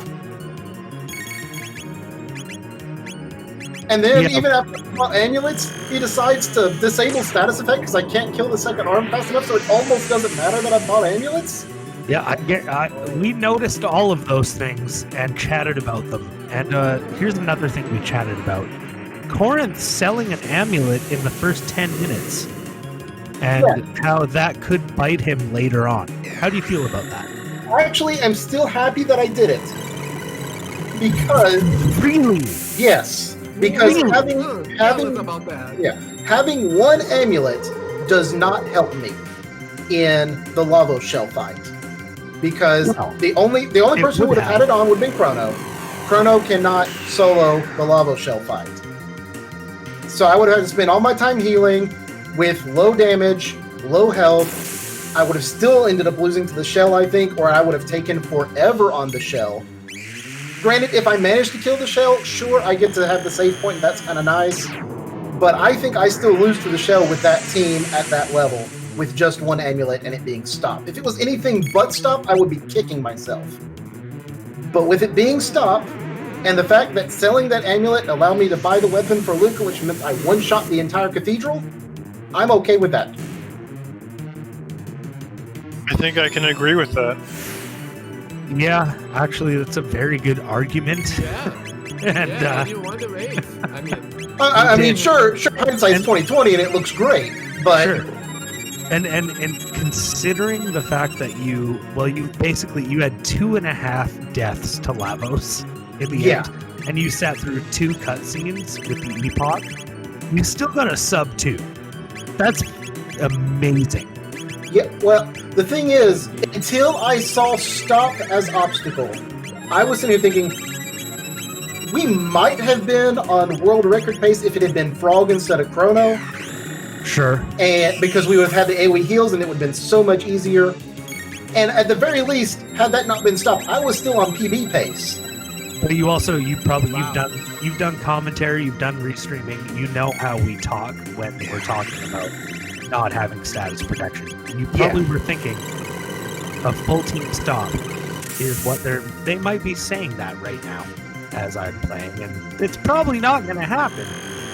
But as soon as I saw the amulet, I was like, I know exactly what the commentary is going to be. Why in the world is he selling an amulet? You're going to need that status protection later on. And when I got the Prism Shard, I was like, crap, I'm going to have to fight Yakra. I'm not going to have Confuse protection. Then we can start going down the Lavos path. Like, crap, I'm not going to have status protection for Lavos. But if it's anything other than stop and maybe slow, I probably don't care.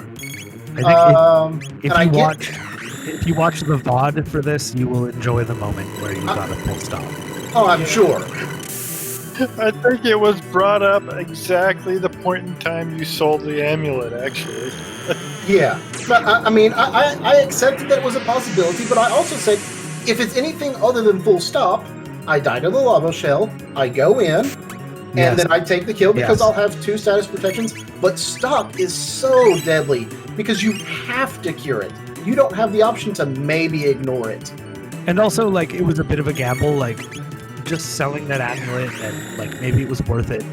But I was thinking, hey, if he finds some other status protection along the way, which is perfectly reasonable. Yeah. You could find a time hat.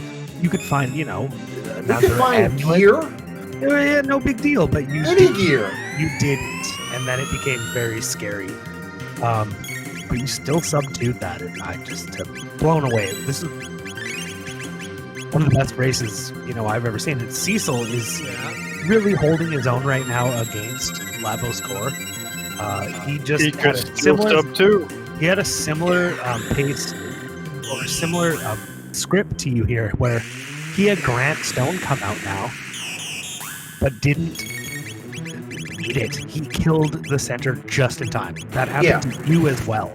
Yes. And you actually had a really good Lavos fight at the end. I was nervous, but once you got on top of things, I became unnervous. Like, once I didn't screw up the menu skip, because the first time in, I screwed up the menu skip, so I had to burn both elixirs just to get off of 12 HP. Now that did make a big difference. However, you came very close to death even during the core fight after that. But you managed to recover and stay on top of that recovery.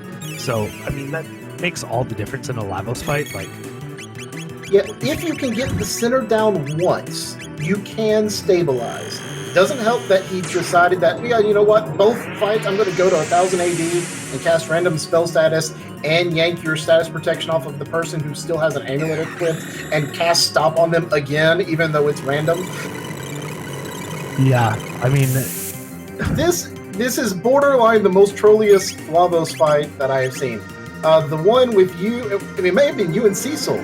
That I mean, y'all were in the Lavos fights for like an hour. Me and Taco. Oh, you and Taco, yeah. Y'all were in the Lavos fight for an hour. We brought that up during the commentary here. Not in such specific terms, but we mentioned that we have seen a race before that had 3 Lavos fights concurrent and battling back and forth, and you just never knew what was going to happen. And we almost saw that here tonight, but I was very impressed with the way that you pulled forward in that fight, and it just goes to show that, like, yeah, we're at the end of this bracket now. We're in the semifinals, and the racers that we're watching can do amazing things when they're put to the test. Yeah. So I'm looking. I must say, you're working with a very weird kind of equipment from Chrono and everyone else. Only Luca had a red mail and a mermaid cap, and that was it. A silver stud and nothing more.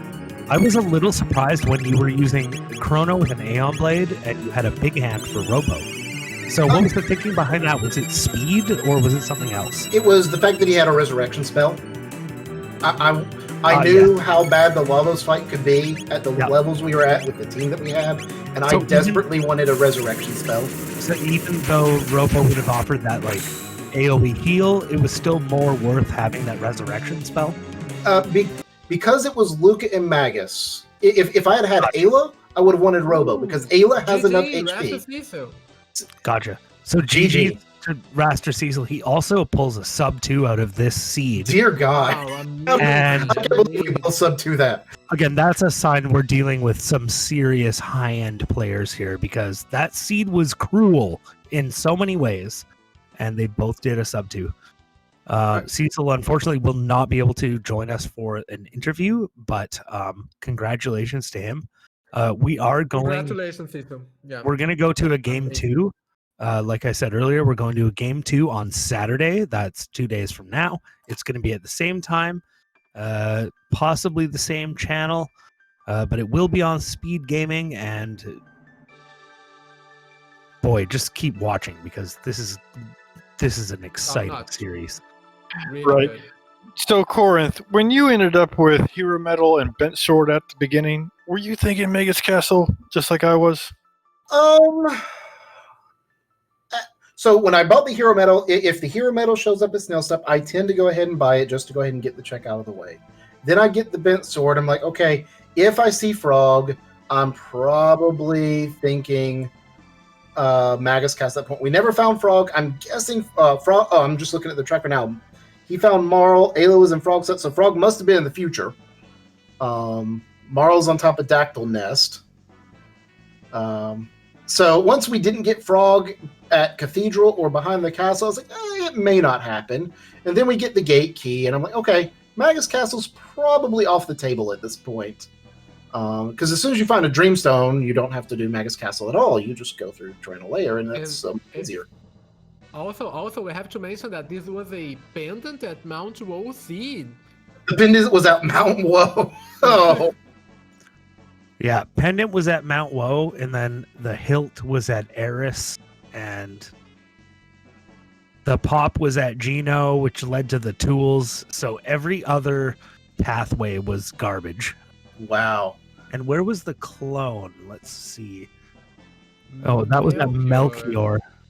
So if Cecil wanted to, that was one divergence that definitely gave you an edge, was you did that cathedral check. Not early, but late, but you still did it. That enabled you to get the ruby knife. That was the last thing Cecil did before his go mode. It was about 20 minutes later, and yeah, even if he wanted to, he did Denadoro even before that. So if he got trigger at Denadoro, and if he wanted the clone and the pendant, he would have had to do. Actually, that might have been impossible.